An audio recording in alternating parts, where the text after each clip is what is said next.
Bismillahirrahmanirrahim. Pertama, pulang ke rumah. Kalau hijrahnya ingin mudah, Anda mesti kompak dulu satu keluarga. Satu tekad yang sama. Cara paling cepat, ngobrol dengan suami, katakan, renungkan, bangun di malam hari, bahwa satu saat Anda akan wafat. Dan bayangkan, apakah Anda sudi diwafatkan dalam keadaan seperti ini yang belum baik? Setelah Anda tergerak untuk berubah, baru kemudian bikin visi ke depan. Ini pernah direncanakan oleh suami istri di masa lalu, dituliskan di dalam kitab yang sangat populer. Persoalannya, begitu ibunya mengandung, istrinya mengandung, lahir anaknya, usia 2 tahun, maaf, mereka punya rencana. Anak ini insya Allah kita akan didik jadi lebih baik, keluarga kita lebih baik, anak ini akan jadi ulama. Qadarullah usia 2 tahun, ayahnya meninggal. Ini kisah nyata. Ibunya ingat, saya tetap pertahankan untuk berubah, jadi lebih baik. Walaupun ayah tidak ada, saya single parent. Saya rawat anak ini sebaik-baiknya.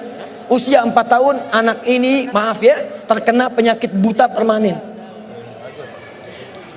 Hijrah tidak akan sepi dengan ujian.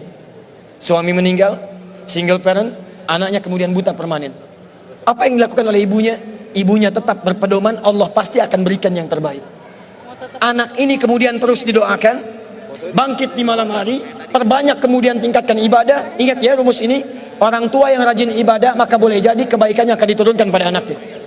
Ibunya yang berdoa, anaknya yang mendapatkan bagiannya. Matanya buta tapi diganti oleh Allah dengan ingatan yang luar biasa. Kalau Anda bacakan satu kalimat, satu baris ini, satu lembar buku dibacakan oleh Anda satu halaman, maka seketika dia akan ingat seketika tanpa diulang, dengan titik, dengan komanya. Anak ini kemudian dibawa ke sekolah Al-Quran, dimasukkan talaki ke syekh di sana. Syekh di situ kemudian membacakan pada saat itu surat Qaf, surah ke-50. Qaf dibacakan sampai akhir ayatnya. Anak ini anak yang paling kecil teman-teman, mata buta, gak bisa ngelihat. Teman-temannya berada di atasnya usianya, ada yang 6 tahun, 7 tahun, dia 4 tahun. Begitu selesai membacakan, kata syekhnya, lihat kalimatnya, man hafidha ala zahri qalbi, siapa yang hafal apa yang tadi saya bacakan, hafalan di dalam kepalanya, bukan di luar kepala. Hafal di luar kepala masih belum hafal. Kata syekhnya, hafal di dalam kepalanya. Tiba-tiba saat semuanya diam menyimpan tangannya begini, anak yang buta tadi mengangkat tangannya mengatakan, hafidhu ala zahri qalbi, saya sudah hafal. Syekhnya penasaran, kata syekhnya, bagaimana? Diambil anaknya ke depan, diminta baca, Masya Allah, bacaannya bukan hanya hafal, makhrajnya, sifat hurufnya, tajwidnya, semua mirip dengan syekhnya. Kata syekhnya, minal an tadrusul hadis, dari sejak sekarang ananda mesti belajar hadis, karena Quran itu dijamin kemudahannya, hadis yang tidak ada jaminan. Anak ini secara singkat, tinggal 1 menit, pulang ke rumahnya, diantar oleh asisten rumah tangga ibu tadi. Begitu nyampe di rumahnya, wajahnya gembira, mengatakan pada ibunya, Ummi, ibu, tadi saya dipuji oleh saya begini, ada kejadian begini, saya seperti ini. Kata anak ini, minal an uridul hadis, ma, sekarang saya pengen belajar hadis.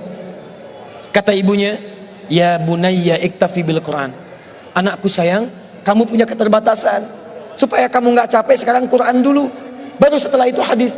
Kata anaknya, lah, dia percaya pada gurunya, dia percaya pada keyakinannya, dia katakan, ma, saya pengen belajar hadis. Dia tinggalkan ibunya sambil meraba jalan begini ke kamarnya.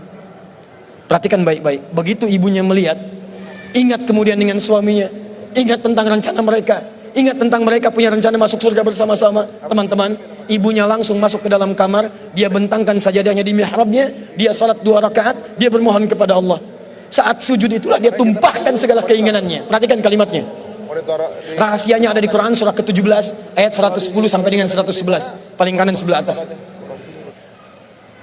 Ya Allah yal basir, yalladzi ala kulli syai'in qadir, a'id basirat ibni. Saya mau akhiri. Ketika tumpah air matanya, dia katakan, ya Allah yang maha melihat, mohon kembalikan penglihatan anak saya. Yal basir, yalladzi ala kulli syai'in qadir, a'id basirat ibni. Begitu mengatakan kalimat itu, capek ketiduran.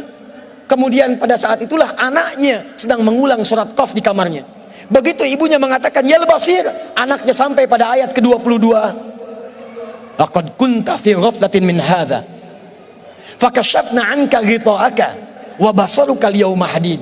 Ibunya menyebut ya Basir, anaknya sampai di ayat wa basaruka al-yawma hadid. Dulu pandanganmu tertutup, sekarang kami akan buka, kamu akan melihat setelah ini dengan setajam-tajamnya.